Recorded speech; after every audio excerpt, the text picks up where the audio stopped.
I never expected to be standing up here hosting and organizing a TEDx event my senior year. I expected to be playing volleyball all 4 years of high school. I love volleyball, every part of it, the practice, the competition. It's what I woke up to do every single day. And when I was 13, I walked into the COC gym for the first time for my first private. And I saw a picture of Ray Lewis on the wall, and it said, "When you challenge a warrior responds." And ever since that day, that quote has stuck with me and become my mantra throughout my life. My first challenge became my height. I'm 5'6", and like Mary said, people who normally play outside hitter, front row, are 6 feet tall. And I knew that I had to increase my vertical to play the position I wanted to. So when I was playing on her team, by the end of that year, I was awarded MVP for kills and aces. My next challenge became convincing my high school coach that height didn't matter. He had his eyes on someone else for the position, and my goal was to prove him wrong, that I wanted to start my sophomore year on varsity as outside hitter. And I would come home from practice in tournaments sometimes and feel like he pulled me out too early for mistakes. And I would talk to my parents, they would just tell me that, well, there's no excuses, you just have to work harder, you have to put more hours in the gym than anyone else. So after every practice, after every competition, I would go home and go to the gym and work on my vertical jump. And by the end of that year, I was awarded all first team foothill as the only sophomore. And after that, all my expected dreams were happening. I was invited to play on a top 20 ranked team in the nation. And one of the first few practices, the unexpected happened on December 16, 2013. I tore my ACL. I didn't really know where to go from here. I was confused. I was scared. I didn't know what to do. So I was like, Ray's words just came back into my mind. When you challenge a warrior responds. And I just knew it was in a different way this time. So me and my family moved to Pensacola, Florida, and I had surgery at Andrews Institute. Before my surgery, I would watch videos of Adrian Peterson and his recovery process just to motivate me to what I want to do, because my goal was to get back and play volleyball my junior year of high school. And there were a lot of hard days, and my parents and my family walked every painful step with me. And I was surrounded by people at Andrews Institute like Vaughn Miller, Rob Gronkowski, Lindsey Vaughn. And it was nice to be surrounded by those people because we all had the same dream to get back to the sport we love.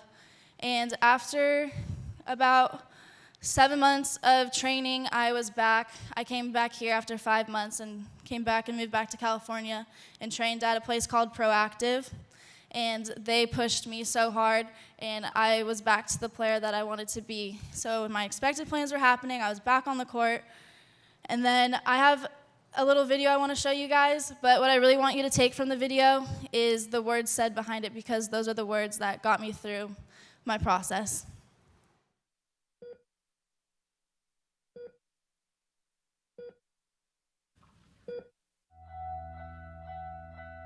Listen to me.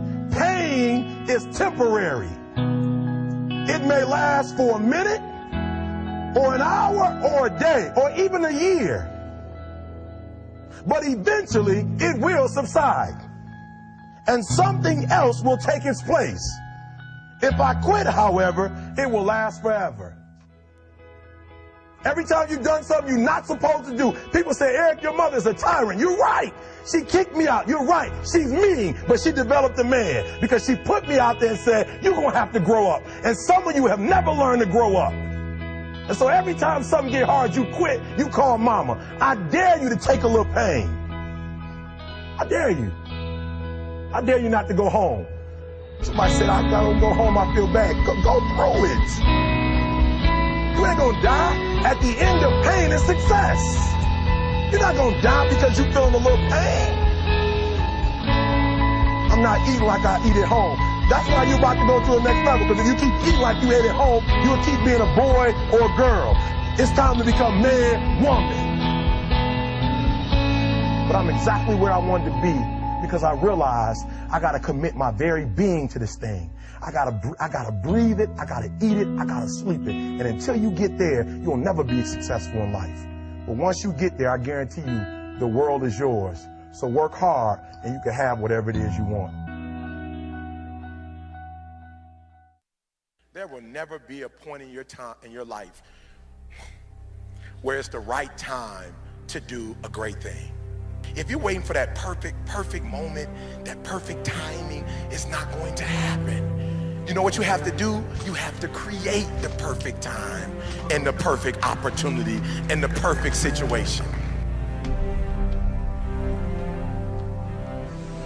When you have some goal out here that you're stretching for and reaching for that takes you out of your comfort zone, you'll find out some talents and abilities you have that you didn't know you have. When the messenger of misery visits you, what are you going to do? What will keep you in the game? There are things that you think you'll never need to know, that you may only need to know one time in your life, but that could save your life because you had that knowledge. Unless you attempt to do something beyond that which you've already mastered, you will never grow. What is it that you looked at some point in time and you decided that you couldn't do it, that you talked yourself out of it?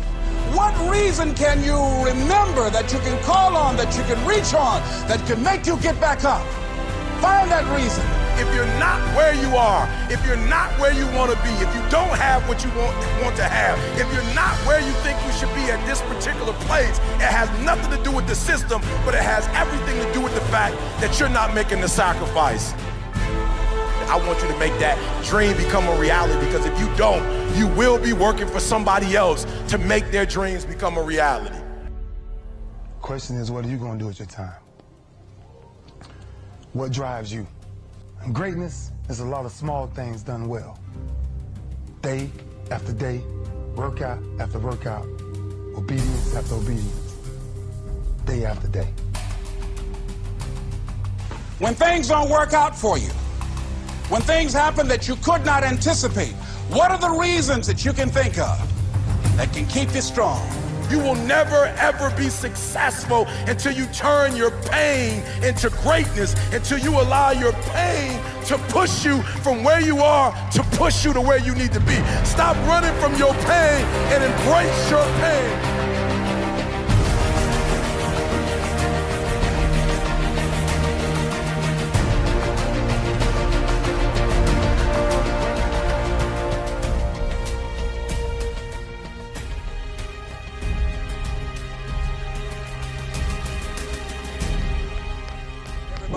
Is against you or don't believe in you no more. And let me tell you something, that's a lonely feeling. It's a lonely feeling, particularly people that you're doing it for. Do you want to play volleyball again? You don't want to play volleyball again? I do, but it's just fun. It's a lot of work, isn't it? Right. I know.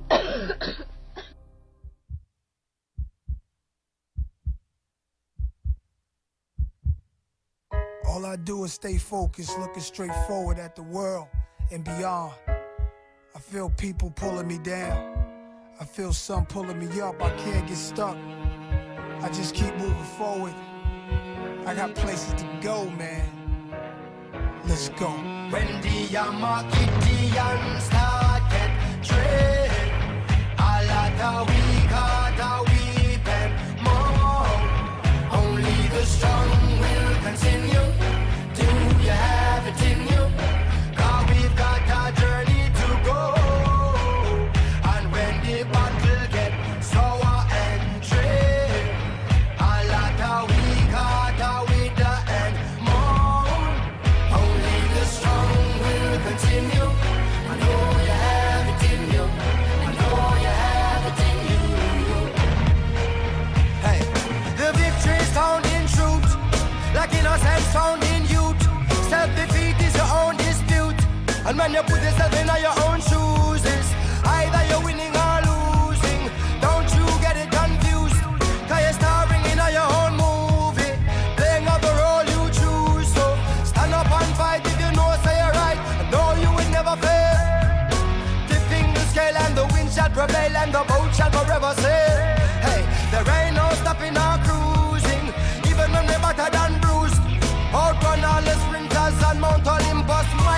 tougher than Zeus. Gideon start get trained. I get up and make it happen. Get up and we get it cracking. The strong will continue. Do you have it in you? 'Cause we got a journey to go. And when the battle get sour and dread, I get up and I get it going. we got with the end more. We get up and we keep it The flowing. strong will continue. Yeah. Know you have it in you. Know you have it in you. Gideon start get trained. I get up and make it happen. We got a weapon more. I get up and we get it The cracking. strong will continue. Do you have it in you? 'Cause we got a journey to go. And when the battle get sour and dread, I get up and I get it going. we got with the end more. We get up and we keep it flowing. Look, if you had one shot, one opportunity to seize everything you ever wanted in one moment, would you capture it? Or just let it slip? Yo. You better lose yourself in the music the moment you own it. You better never let it go. You only get one shot, do not miss your chance to blow. This opportunity comes once in a lifetime. You better lose yourself in the music the moment you own it. You better never let it go. One shot, do not miss your chance to blow. This opportunity comes once in a lifetime. You better set your mind to it.